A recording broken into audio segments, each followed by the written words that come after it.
ఉత్తరాంధ్ర ప్రజలు దశాబ్దాల కల సాకారం కాబోతోంది. భోగాపురం అంతర్జాతీయ విమానాశ్రయం త్వరలోనే అంతర్జాతీయ చిత్రపటంలో చోటు దక్కించుకోనుంది.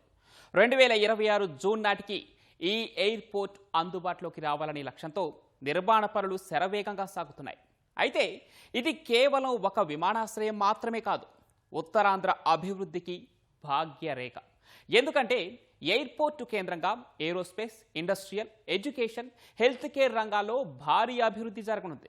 మరి భోగాపురం అంతర్జాతీయ విమానాశ్రయ నిర్మాణ పనులు ఎంతవరకు వచ్చాయి? ఇది ఉత్తరాంధ్ర పారిశ్రామిక, పర్యాటక రంగాలకు ఎలా ఊతమివ్వనుంది?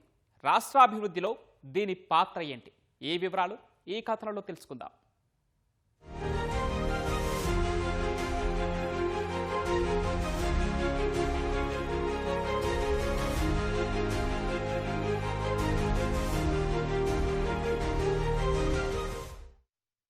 ఉత్తరాంధ్ర ప్రజల ఆశాకిరణమైన భోగాపురం విమానాశ్రయం పనులు శరవేగంగా సాగుతున్నాయి. ఇప్పటికే 96% పనులు పూర్తయిన ఈ విమానాశ్రయం నుంచి ఈ నెలాఖరు లేదా జనవరి మొదటి వారంలో వ్యాలిడేషన్ ఫ్లైట్ అంటే టెస్టింగ్ ఫ్లైట్ను ఎగరవేయనున్నట్లు కేంద్ర విమానయాన పౌర విమాన శాఖ మంత్రి రామ్మోహన్ నాయుడు ఇప్పటికే ప్రకటించారు. దాదాపుగా 96% పనులు పూర్తయిన ఈ విమానాశ్రయంలో నావిగేషన్, ఏటీసీ పనులను కేంద్రం ఇప్పటికే శరవేగంగా ప్రారంభించింది. విశాఖ ప్రాంతం ఏఐ హబ్గా మారున్న నేపథ్యంలో ఈ భోగాపురం విమానాశ్రయం అత్యంత కీలకంగా మారింది. అదేవిధంగా అభివృద్ధి కూడా కేంద్ర బిందువుగా మారింది. భోగాపురం అంతర్జాతీయ విమానాశ్రయ నిర్మాణం వేగంగా జరుగుతోంది. వచ్చే ఏడాది జూన్ నాటికి సిద్ధం చేయాలని ప్రభుత్వం గడువు విధించింది. కానీ దానికంటే ముందే ఎయిర్పోర్ట్ అందుబాటులోకి తీసుకురావాలని పనులు పరుగులు పెట్టిస్తోంది నిర్మాణ సంస్థ జీఎంఆర్. ఈ క్రమంలో ఎయిర్పోర్టు కేంద్రంగా అభివృద్ధి జరిగేలా సర్కారు ప్రణాళికలు రచిస్తోంది. అందులో భాగంగానే ప్రధాన జోన్లు aerospace, industrial, education, health care అభివృద్ధి దిశగా అడుగులు పడుతున్నాయి.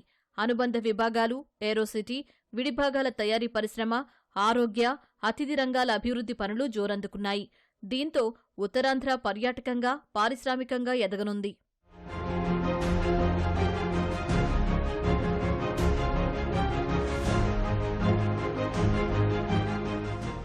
అంతర్జాతీయ విమానాశ్రయం నిర్మిస్తున్న భోగాపురం ప్రాంతాన్ని తొలి ఇంటిగ్రేటెడ్ ఎడ్యుకేషన్, ఇన్నోవేషన్ హబ్గా నిలపనుంది కూటమి సర్కారు. దీంట్లో భాగంగా విజయనగరం, విశాఖపట్నం సరిహద్దుల్లో దేశంలోనే తొలి ఏవియేషన్ ఎడ్యుకేషన్ సిటీ ఏర్పాటు చేయనుంది. దీనికి జీఎంఆర్ మాన్సస్ ఎడ్యూసిటీ ప్రాజెక్టుగా నామకరణం చేశారు. అలాగే కూటమి అధికారంలోకి వచ్చిన తర్వాత భోగాపురం సమీపంలో aviation, aerospace and defence education city నిర్మాణ ప్రతిపాదన తెరపైకి వచ్చింది. దీనివల్ల ప్రపంచంలోని ప్రముఖ విశ్వవిద్యాలయాల బ్రాంచ్ క్యాంపస్లు ఉత్తరాంధ్రలో ఏర్పాటయ్యే అవకాశం ఉంది. అప్లైడ్ టెక్నాలజీస్పై అడ్వాన్స్డ్ రీసెర్చ్, ఇన్నోవేషన్ సెంటర్లు వస్తాయి. స్టార్టప్లు, పరిశ్రమల సహకారానికి ఇంక్యుబేషన్ వసతులు సమకూరుతాయి. దాంతోపాటు నేషనల్ సివిల్ ఏవియేషన్ పాలసీలో భాగంగా ఎడ్యుకేషన్ సిటీ రూపుదిద్దుకోనుంది. ఇలా అన్ని రకాలుగా ఉత్తరాంధ్ర ప్రగతిలో భోగాపురం ఎయిర్పోర్టు భాగం కానుంది.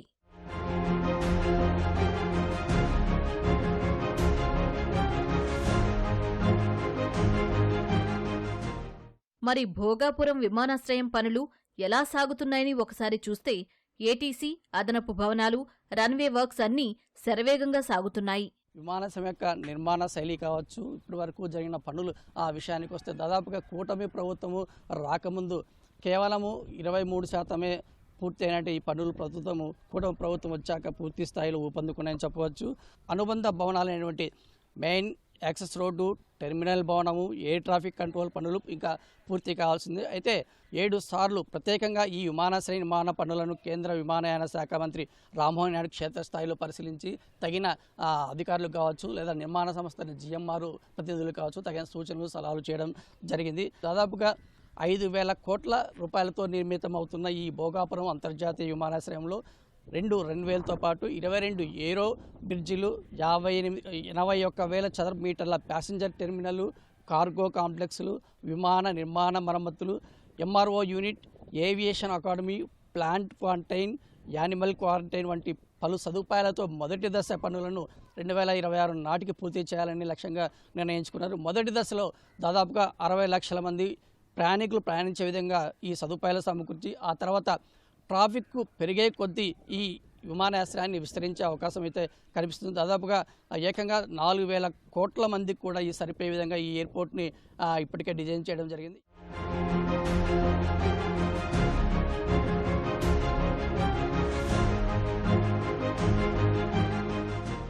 పౌర, కార్గో ఫ్లైట్లతో పాటు అతిపెద్ద విమానాలు ఇక్కడి నుంచి రాకపోకలు సాగించేలా భోగాపురం నిర్మాణం చేపడుతున్నారు. అందుకు తగినట్లు రన్వేలు తీర్చిదిద్దుతున్నారు. ఈ విమానాశ్రయంలో A320, A380 వంటి డబుల్ టెక్కర్ ఫ్లైట్స్తో పాటు ప్రపంచంలోనే అతిపెద్ద విమానాలు తదా భారీ విమానాలు సైతం సునాయాసంగా ల్యాండ్ అయ్యే విధంగా ఈ విమానాశ్రయాన్ని నిర్మాణం జరుగుతుంది. దాదాపుగా 3.8 కిలోమీటర్ల పొడవైన రన్వేలు ఇక్కడ నిర్మితం అవుతున్నాయి. డిసెంబర్ చివరి కావచ్చు లేదా జనవరి మొదటి వారంలో కావచ్చు వ్యాలిడేషన్ ఫ్లైట్ని నడుపుతున్నట్టు కేంద్ర విమానయాన శాఖ మంత్రి రామ్మోహన్ నాయుడు ప్రకటించారు. ఇది డిసెంబర్ 2026లో ఎస్టిమేటెడ్ కంప్లీషన్ డేట్ ఉంటే దానికి 6 months ముందే మనం కంప్లీట్ చేయాలి. సో ఆ ఛాలెంజ్ని స్వీకరించాం. మన ప్రభుత్వం వచ్చిన తర్వాత సుమారు 25% ఆ రోజు వర్క్స్ ఉంటే ఈరోజు వితిన్ 16 to 17 monthsలో మనం అది తీసుకొని వచ్చి 91.7%కి అంటే 90sలోకి వచ్చేసాం. ఇంకో 8.3% ఇక్కడ ఫినిష్ చేయాల్సినటువంటి పరిస్థితి ఉంది.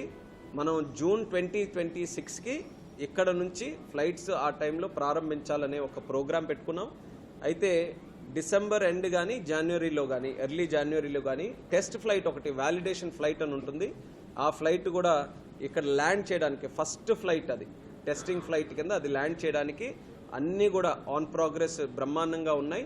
సో ఆ కార్యక్రమాన్ని కూడా చేసి వీలైతే ముఖ్యమంత్రి గారికి కూడా కార్యక్రమానికి ఆహ్వానించాలని చూసుకుంటున్నాం. నిర్మాణపరంగానే కాక పర్యాటకంగా, పారిశ్రామికంగా భోగాపురం చుట్టూ అనేక అభివృద్ధి కార్యక్రమాలు జరుగుతున్నాయి.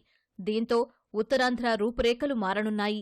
భోగాపురం విమానాశ్రయానికి సమీపంలోని సముద్ర తీర ప్రాంతం ఉంది. ఈ సముద్ర తీర ప్రాంతానికి ఇప్పటికే రాష్ట్ర ప్రభుత్వము పర్యాటక రంగానికి 80 ఎకరాలు కేటాయించింది. ఈ 80 ఎకరాల్లో కూడా దాదాపుగా పర్యాటక రంగానికి, పారిశ్రామిక రంగానికి కూడా సంస్థలు ముందుకొచ్చి ఆ నిర్మాణాలను చేపట్టే అవకాశం ఉంది. మనం పర్యాటక రంగాన్ని ఒకసారి పరిశీలిస్తే 40 ఎకరాల్లో కూడా ఆ ఒబెరా సంస్థకు అప్పగించడం జరిగింది. విశాఖ జిల్లాలోని భీమిలి మండలాల పరిధిలో 5 స్టార్ హోటళ్లు కూడా రానున్నాయి. చింతపల్లి తీరంలో గతంలో నిర్మించిన టూరిజం కాటేజీలను ఏపీ స్కూడా డైవింగ్ కూడా రాష్ట్ర ప్రభుత్వం కేటాయించడం జరిగింది. జిఎంఆర్ సంస్థ 500 కోట్లతో 5 స్టార్ హోటల్ని కూడా నిర్మించి తలపెట్టింది. కన్వెన్షన్ సెంటర్ని కూడా ఈ జిఎంఆర్ సంస్థ నిర్మాణానికి సన్నాహాలు చేస్తుంది. సమీపంలో ప్రస్తుతం ఉన్న ప్రైవేట్ రిసార్ట్ యజమాని కూడా 100 కోట్ల రూపాయలతో బీచ్ ఫ్రంట్ రిసార్ట్ నిర్మాణాలు కూడా ప్రారంభించడం జరిగింది. ఏవియేషన్ విశ్వవిద్యాలయాన్ని కూడా ఈ ప్రాంతంలో నిర్మించేదానికి ఆ సంస్థ సన్నాహాలు చేస్తుంది. ఈ మేరకు ఏదైతే మాన్సా సంస్థ ట్రస్ట్ యొక్క ఆస్తులు ఉన్నాయో ఆ భూముల్ని కూడా ఇప్పటికే ఆ సంస్థ ప్రతినిధులతో పాటు అదేవిధంగా ఏవియేషన్ అధికారులు కూడా ఆ ప్రాంతాన్ని పరిశీలించి అనుకూలతలు, సానుకూలతలు తర్వాత ఉన్నటువంటి అవకాశాలను కూడా ఆ భూమిలో పరిశీలించడం జరిగింది.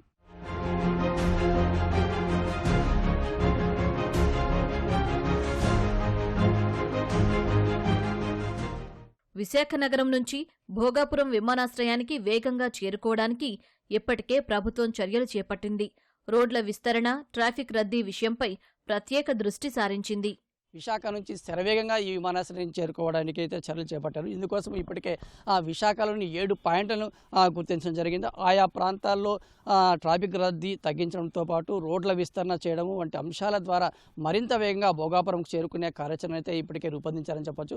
విమానాశ్రయానికి ప్రధానంగా రోడ్డు కనెక్టివిటీని సైతం పెంచేందుకు, అదేవిధంగా ట్రాఫిక్ డైవర్షన్ రోడ్డు ఎక్స్టెన్షన్ ద్వారా కూడా విశాఖపట్నం నుంచి సైతం సులభంగా విమానాశ్రయానికి ప్రయాణికులు చేరుకునేలా కూడా విశాఖలోని భీమిలి, తాళవలస, పరదేశీపాలెము, ఆనందపురము, వేపగుంట వివిధ పాయింట్ల దగ్గర కూడా రోడ్ల విస్తరణ, ట్రాఫిక్ తగ్గింపు అంశాలపై కూడా ఇటు నిర్మాణ సంస్థతో పాటు కూడా విఎంఆర్డీ అధికారులు దృష్టి సారించడం జరిగిందని చెప్పవచ్చు.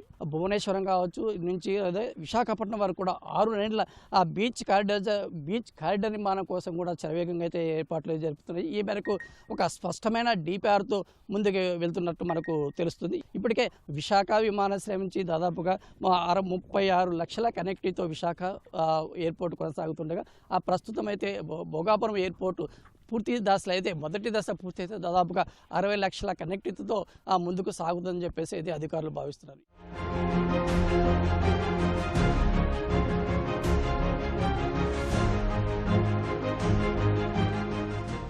ఇప్పుడైతే ప్రస్తుతం 96% పూర్తి చేసుకున్న భోగాపురం విమానాశ్రయం అనేది మరికొద్ది రోజులైతే రాబోయే ఏడాది జూన్ నాటికి ప్రధానమంత్రి నరేంద్ర మోడీ చేతుల మీదుగా ప్రారంభించేందుకైతే అధికారులతో పాటు నిర్మాణ సంస్థ ఏర్పాట్లు చకచక చేయడం జరుగుతుంది. భోగాపురం అంతర్జాతీయ నిర్మాణ ప్రాంతం నుంచి కెమెరా నాశరత్తో ఓబ్లేష్, ఈటీవీ న్యూస్.